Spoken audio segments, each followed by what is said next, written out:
बाबा खूप बोर होतंय, काहीतरी नवीन फ्रेश ऑर्डर करा ना. माझ्याकडे एक सरप्राईज आहे. स्वाद गोकुळचा आस्वाद परंपरेचा गोडवा नात्याचा गारवा आनंदाचा गोकुळ आईस्क्रीम सोबती प्रत्येक क्षणाचा गोकुळ आईस्क्रीम.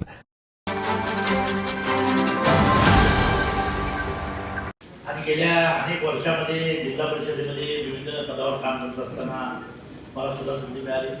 2007 साली आंबेडकर साहेब सुद्धा या सभागृहाचे सदस्य होते. दांडेकर साहेब सुद्धा मला वाटते त्याच काळात जिल्हा परिषद सदस्य होते. आणि आम्ही सगळे सदस्य म्हणून काम करत असताना या सभागृहाचं महत्व असं आहे, ज्योतिताई सुद्धा आलेले आहे तिथं. आणि म्हणून या सभागृहाचं महत्व असं आहे, जिल्हा परिषदेमध्ये काम करत असणारा सदस्य जिल्हा परिषदेमध्ये आपण काम करतो एवढ्या पुरतं न राहता खरं म्हटलं तर या जिल्हा परिषदेनं अनेक आमदार अनेक खासदार दिले याचं उदाहरण जिल्ह्यापुढे आहे. आणि म्हणून जी संधी आहे ती आपल्याला काही साधी नाही, मोठी संधी मिळालेली आहे. आणि एखादा पदाधिकारी झाला काय आणि नाही झाला काय त्यापेक्षा या सभागृहाचा सभापती सदस्य असणं खरोखरच घोषणावाची गोष्ट आहे. पण आंबेडकर साहेब मला वाटते त्यांच्या कारकिर्दीत सभापती झाले नाही, पण एकदम झाले ते आमदार आणि कॅबिनेट मंत्री अशी एकदम सुद्धा प्रगती होऊ शकते. वर्मांना राज्यमंत्री झाले, पालकमंत्री झाले. सांगण्याचा उद्देश असा आहे, अतिशय महत्वपूर्ण अशा पद्धतीचे सभागृह आहे. या सभागृहामध्ये सदस्य म्हणून बसत असताना आपल्या मतदारसंघापुरते प्रश्न न मांडता जिल्ह्यातले सर्वांगीण प्रश्न आपण मांडणं गरजेचं आहे. आणि माझी खात्री आहे या जिल्हा परिषदेमध्ये महायुतीच्या वतीनं आमच्या शरद साहेबांनी सविस्तरपणे सांगितलं, महायुतीच्या वतीनं आता महिला राज्य या जिल्हा परिषदेमध्ये आले. मला वाटते नवीन आलेले सेवक सुद्धा आता महिलाच आहेत. खऱ्या अर्थानं महिलांचं राज्य या जिल्हा परिषद निमित्तानं कोल्हापूर जिल्ह्यामध्ये चालणार आहे. आणि मग गृहिणींना आपल्या गावामध्ये काम करत असताना घरामध्ये काम करत असताना कशा पद्धतीने आपण घर चालवतो, कशा पद्धतीने आपल्या ग्रामीण भागाचा विकास झाला पाहिजे ज्या संकल्पना असतात त्या प्रत्यक्षामध्ये राबवण्याची संधी या निमित्तानं प्राप्त झालेली आहे. तारिकाताईंचं माहेर तिकडं धुळकीला हायवेला आहे आणि सासर आता तिकडं दुर्गम भागामध्ये कोकणामध्ये आहे.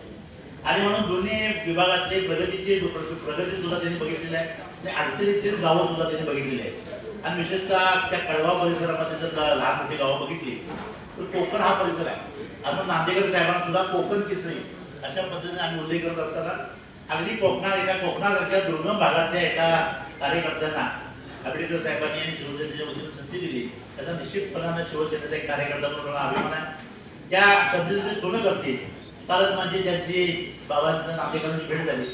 मी त्यांना सांगितले की तुम्हाला इतकं संधी प्राप्त झालेली आहे की आता राज्याचे आरोग्यमंत्री आंबेडकर साहेब आहेत आणि मुर्शिद साहेबांच्यामुळे आणि आंबेडकर साहेबांच्यामुळं राज्याचं सगळं आरोग्य आता आपल्या ताब्यात. अशा वेळी तुमची त्या आरोग्य सभापती पदावर निवड झाल्यानंतर निश्चितपणानं तुम्हाला या सगळ्या ग्रामीण भागातल्या आरोग्याचा दर्जा उंचावायला अडचण पडणार नाही. फक्त आपण दुर्गम भागामध्ये आपण दौरे करण्याची विनंती मी त्या निमित्तानं केली. आणि तेच होत असताना या जिल्ह्यामधल्या रस्त्यांचं जाळं चांगल्या पद्धतीने असलं पाहिजे यासाठी जे आमचे सगळे आमदार महोदय त्यांना राज्य शासनाकडून भरभरून निधी मिळतोय. पण तरी सुद्धा जिल्हा परिषदेच्या माध्यमातून जो काही निधी आपल्याला प्राप्त होईल तो सुद्धा प्रत्येक सदस्याच्या माध्यमातून ग्रामीण भागाला देण्याचा प्रयत्न आपण करावा ही सूचना आम्हाला या निमित्तानं करायची आहे. खरं म्हटलं तर समित कदम साहेबांचं भाषण आहे त्यापूर्वी मी ऐकलं नाही. मला वाटतं तुम्ही काय 10 वेळा जिल्हा परिषद सदस्य होता काय फार सफळपणानं आपण विचार मांडले. कदाचित मुख्यमंत्र्यांच्यावर राहून त्याला जिल्हा अध्यक्ष पाठ झाले. आणि म्हणून समित कदम साहेब असतील, विनय कोरे साहेब असतील, चंद्रकांत दादा असतील, आंबेडकर साहेब असतील, त्या सगळ्यांचा उपयोग करून घेऊन निश्चितपणाने या कोल्हापूर जिल्ह्यातल्या जिल्हा परिषद सदस्यांना कुठलाही निधी कमी पडणार नाही याची 100% खात्रीपणा आहे. आणि म्हणून महायुतीच्या वतीनं ते सर्वच सभापती झालेले आहेत. निश्चितपणानं अतिशय चांगलं काम करतील आणि त्यामध्ये अतिशय उजवी भूमिका ही बांधकाम आणि आरोग्य खाते असेल एवढ्या आशावाद या निमित्त व्यक्त करतो. या बांधकाम सभापती तरी काम आज त्यांच्या केबिनमध्ये गेल्यानंतर मी बांधकाम सभापती होतो ते आठवण झाली. आणि त्यावेळी ते सदस्य सांगायचे अण्णा तुमचा किस्सा की अण्णा त्या सभेला माझ्या आधी बांधकाम समितीमध्ये सदस्य होते आणि ते त्यावेळी यायचे. अण्णाला उशीर व्हायचा. अण्णा उशीर का झाला तर पाऊस आला मला सांगायचं. चंद्रगड कोण बघा झाले पाऊस आला का नाही आल्या अण्णा त्याला पाऊस पडला का नाही सांगण्यात येतो. असा चंदगड चटका इतका 200 किलोमीटरचा लांब असलेला प्रवास त्या निमित्तानं हे सगळे सदस्य या जिल्हा परिषदेच्या मुख्यालयामध्ये येतात. अलीकडच्या काळामध्ये तर आता मला वाटते चंदगड भवन आता इथं बांधलेलं आहे.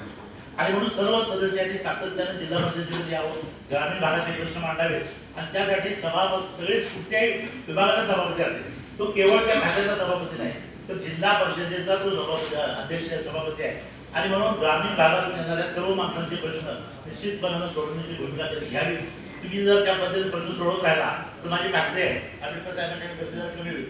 नाहीतर आंबेडकर साहेबांच्याकडे रस्त्याची कामं, आरोग्याची कामं, सगळ्याच मंत्र्यांच्याकडे एवढी गर्दी असते की त्यांना त्यांचं मुख्य काम करणं अडचणीचं होतं. आणि म्हणून या जिल्हा परिषदेच्या दोन्ही मंत्र्यांनी ज्याला म्हणतात त्याची जबाबदारी जर आपण उत्तमपणानं पार पाडली तर निश्चितपणानं कोल्हापूर जिल्ह्याचं नाव लौकिक वाढवण्याला मदत होणार आहे. आणि त्यांच्या कार्याला मी शुभेच्छा देतो. आता पुढचं 2.5 वर्ष वगैरे काय म्हणतात माझ्या काळात होतं, 6 वर्षाचं 2.5 वर्ष करायचं. आता ते खर्च होईल असं मला वाटत नाही सर. आणि मग मला असं म्हणायचं आहे नाही तर आपले दुसरे सदस्य म्हणते आम्हाला नाही काम चांगलं होतं. मी जर खाली त्याने सांगितलंय काळ किती आहे बघू नका, आजच्या दिवशीपासून काम चालू करा. निश्चितपणानं वेळ किती मिळतोय, काळ किती मिळतोय यापेक्षा आपण काम काय केलेलं आहे या पद्धतीचं आपलं आठवण राहणार आहे. त्या पद्धतीचं चांगलं काम त्यांच्या माध्यमातून घडावं या शुभेच्छा देतो. ताज्या घडामोडी पाहण्यासाठी माझा महाराष्ट्र न्यूजला आजच सबस्क्राईब करा.